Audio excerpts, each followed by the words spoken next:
Hello dear students, तुमची इयत्ता 10वीची बोर्डाची प्रॅक्टिकल परीक्षा 25 फेब्रुवारी ते 14 मार्च या कालावधीमध्ये होणार आहे. तुम्ही सगळेजण आता प्रॅक्टिकलच्या गडबडीत असाल, तसंच तुमची प्रिलिम्सची एक्झाम्स देखील बऱ्याच जणांच्या चालू असतील, त्याही गडबडीत बरेचसे स्टुडंट्स आहेत.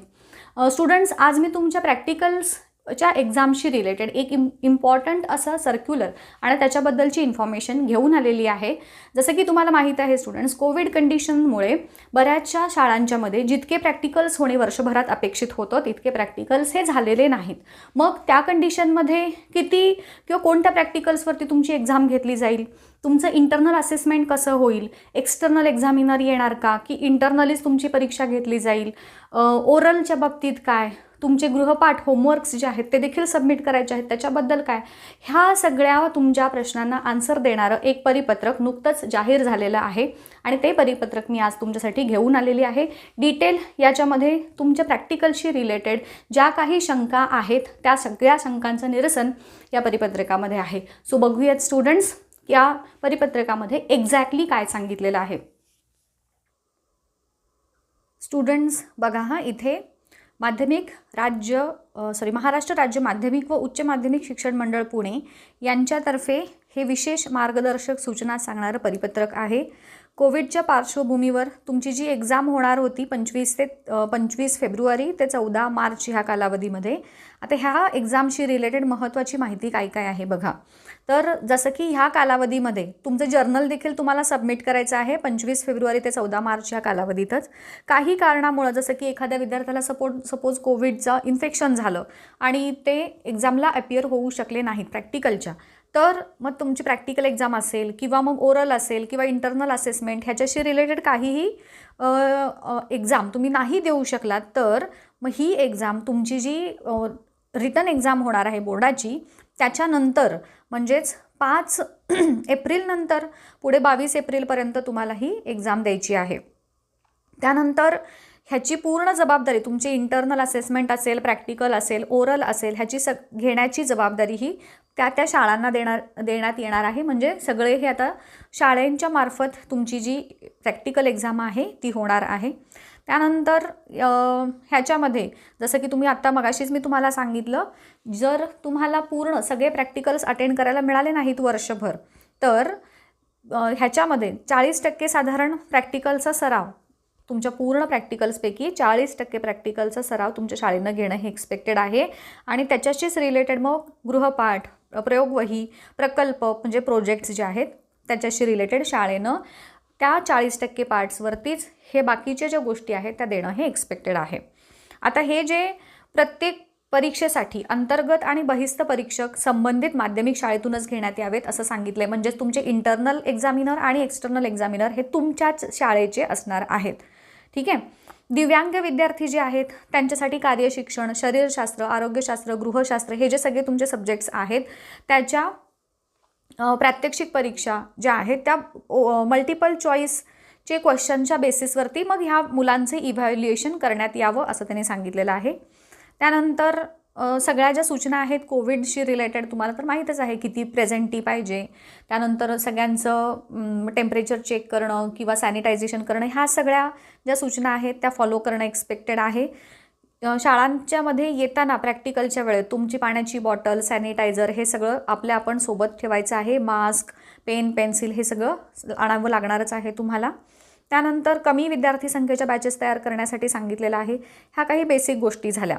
आता ह्या आहेत प्रत्येक विषयवार तुम्हाला कशा पद्धतीने प्रॅक्टिकल्स आणि गृहपाठ वगैरे द्यायचे आहेत.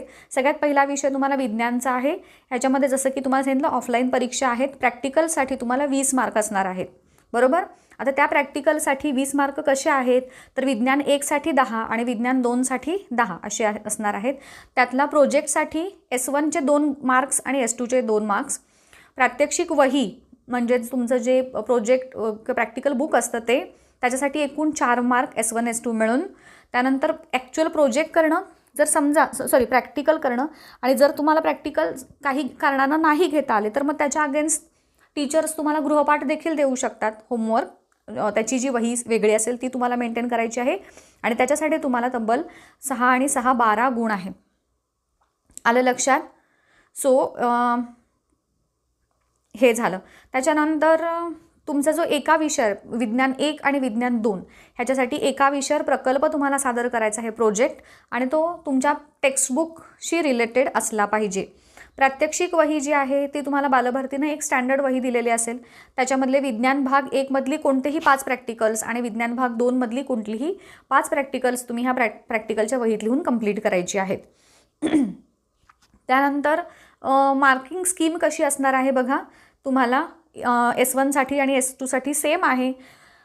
प्रयोगाची कार्यपद्धती 3 गुण, निरीक्षणे घेणे 2 गुण आणि निष्कर्ष काढणे, म्हणजेच प्रोसेस तुम्ही काय प्रोसिजर फॉलो करता आहात, तुमचं ऑब्झर्वेशन काय आहे आणि कन्क्लुजन तुम्ही काय काढता, अशा बेसिसवरती तुमचे हे प्रॅक्टिकलचे मार्क्स जे आहेत ते डिवाईड केलेले आहेत.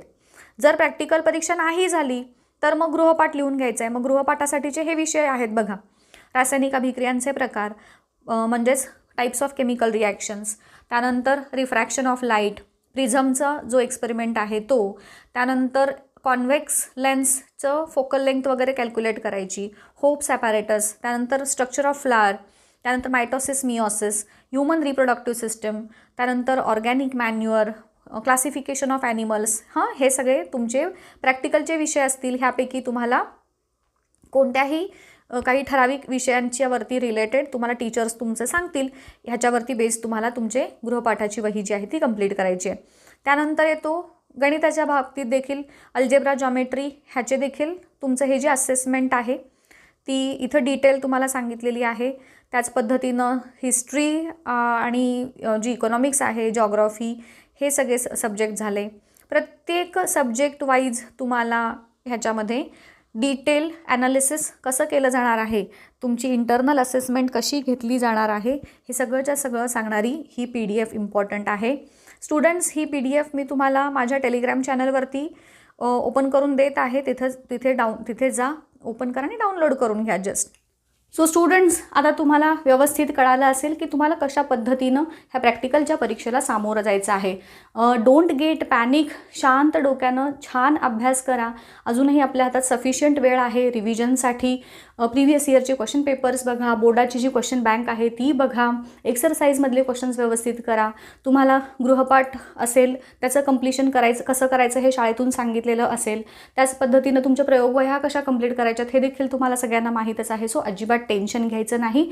जितकं तुम्ही टेन्शन घ्याल, पॅनिक व्हाल, तितका तुमच्या परफॉर्मन्सवरती निगेटिव्ह इम्पॅक्ट होतो, हे लक्षात घ्या.